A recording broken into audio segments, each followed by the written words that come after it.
Assalamu alaikum, fam. Hope you're doing fantastic. So, what's interesting about this part of the book concerning the Mongols was we learn even more attacks about how they used to strategize.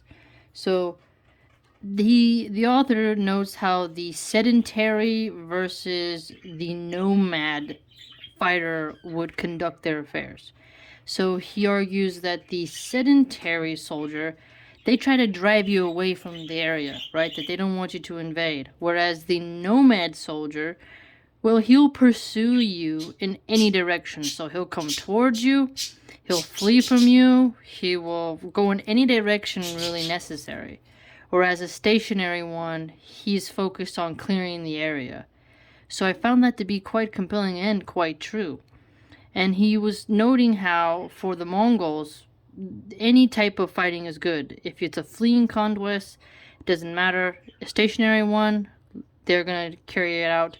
As we have noted, when Genghis Khan baited the Jerkids out of their walled cities by pretending to retreat, and then when they opened the gates and went to try to retrieve the bait of their supplies that the Mongols left behind, the Mongols turned and swooped back in and then bust through the city gates. So the sedentary one is quite compelling on how they went about tricking their opponents. What's also unique is how the author notes the Mongols treated their opponents when they were in their groups as they would animals. So they would shepherd them in any direction they wanted them to go. So if you've ever seen how sheepdog or cow herders round up some of their cattle or their sheep, this seems to be the image that he brings to mind. So the most potent example was how they strung their pursuers in long lines.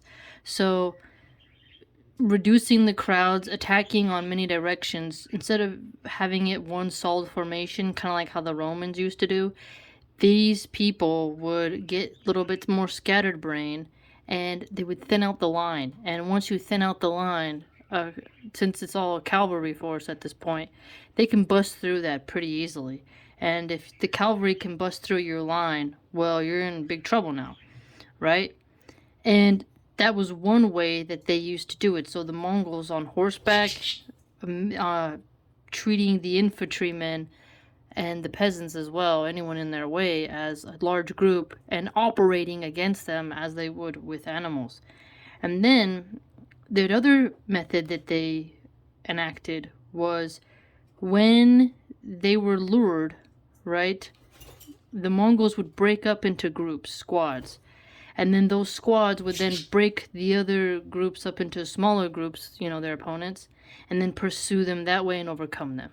So essentially, thinning them out into lines or breaking them up into small units that could easily be attacked. So the Mongols were excellent at baiting out the enemies from their fortified walls and then breaking up their solid formation, and really didn't have to depend on siege weapons, and they were very clever. Remember when he tied flames to cattails and then the cats went back into the city and they lit everything on fire? I mean, he has used psychological warfare. He has used the dazzling method of stuffing bamboo with gunpowder and then tossing it around the horses, basically creating firecracker diversion things. Then remember the dogfight tactic, where they would swoop in and then swoop out, swoop in, flee out. It's very smart.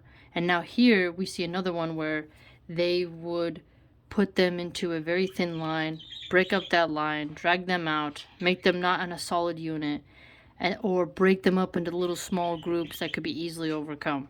So again, more evidence of how the nomad steppe horse marauder culture versus a sedentary city folk who ate grains dealt unsuccessfully with a protein-rich, calcium-rich army like the Mongols. Because remember, they had horse meat, horse milk. They were able to travel with 10 days without stopping. They were quite strong. whereas the Jerkids were grain eaters, grass eaters, and then they were just not as rugged as the Mongols were. So, another cool fact for us.